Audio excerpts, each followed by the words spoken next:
Jaubi is a Pakistani band, a jazz piece, a jazz outfit, whatever you want to label it, who delve into the spiritual realms of jazz and also touch on Hindustani classical music as well. There's a bit of chamber jazz thrown in there. It's very much just all of these subgenres of jazz really coming together essentially on this album here. I try my best to touch on all kinds of artists and genres across the world. I've not been as good with it this year, but in previous years I've certainly been better at it.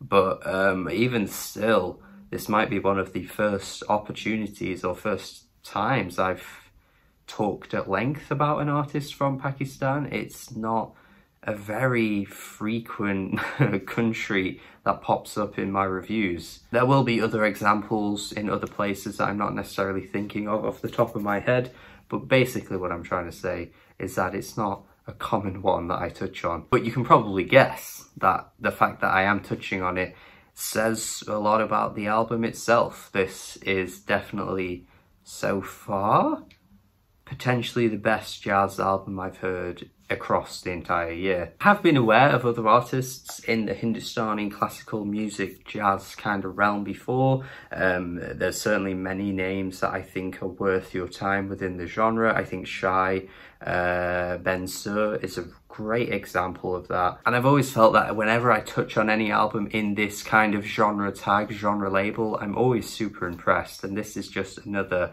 addition to that, to be honest. Nafs at piece is at points incredibly intense, but really has this peaceful, lingering sensation that just seeps through the album. So much about this album just puts you at ease. There is something just so delicate and soothing about so many of these tracks, so many of these performances. And even when it hits those intense levels and, you know, all of the instruments kind of come clashing together, you just still feel so warm inside. It's a very interesting effect that they create. One of the things that makes this album what it is, I think, are the flutes. The flute performances that come through on tracks like Insia are just super delicate and super, super soft. The drumming on this one is on point. It's crisp as hell. The track just begins in such a heavenly way. Again, it just feels so angelic and soft. It's a perfect way to kick things off, and then once the drums start coming in as well, they just add a really great taste to the song. Straight Path again is just so pillowy and soothing. The track is really long, but the entire runtime, you're just in this cloud of softness listening to this. It's beautiful. It's absolutely beautiful. The smile-inducing melody of Zari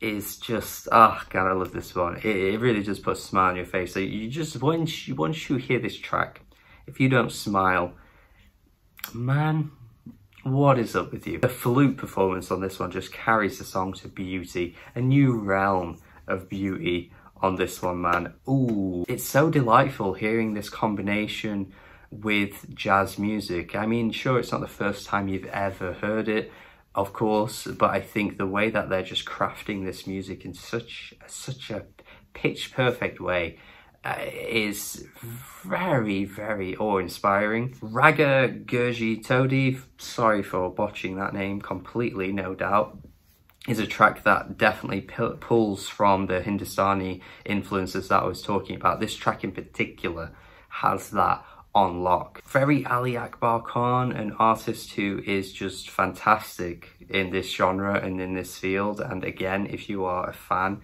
of jazz, or not even just a fan of jazz, just a fan of music, just go check out any of the albums in that man's discography. This one just leaves a heavy feeling in the heart, man.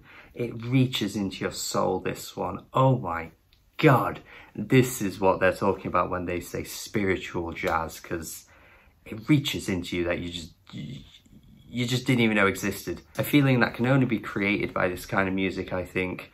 A beautiful sensation, once again, a wonderful song. I love the way a Mosty, 4 minutes in-ish, has this creeping build, but the core melody remains, but then the instruments kind of come like it through in this really jaggedy way. It sounds great, honestly. It's kind of like they're trying to interrupt the track, but it kind of like builds into this crescendo. It's a really fantastic moment. I think it's an interesting way to kind of like juxtapose that with the beautiful aspects of these tracks as well, because you do have these kind of crashing in moments that just completely take you off guard, but it all really works. Nafs piece probably is the best example of that. The title track, the final moments on this album, a really lengthy track. It's by far the busiest track on the whole thing too. It's really a culmination of everything I think they were doing up until this point, but just kind of intensifying that into the kind of greatest moment of the album, the final moment, the climax. Let me say as well, it is a satisfying climax indeed. The drumming on this one is perfection. Oh my god, the drumming. God damn, listen to this track and tell me that the percussion is not the best thing you've ever heard. Like, seriously, man. Wouldn't necessarily just say it's a sensational way to close things out, because obviously everything up until that point anyway was brilliant. So it's just an added on extra of brilliance that the album is already proving that it's got. Anyway, I think this is great. One of the best albums of the year. Not really one that's going to be talked about, and I'm sure it won't necessarily be the most popular review I put out there, but when I think an album is great, I just want to talk about it, and that's what I've always wanted to do on this channel anyway. And it just seems as though that it's the right thing to do. If there's going to be a few people that click on this and become interested, then the job's done. The job is done, because chances are you might not have heard of this. You may have not even recognized some of the genres I've even mentioned.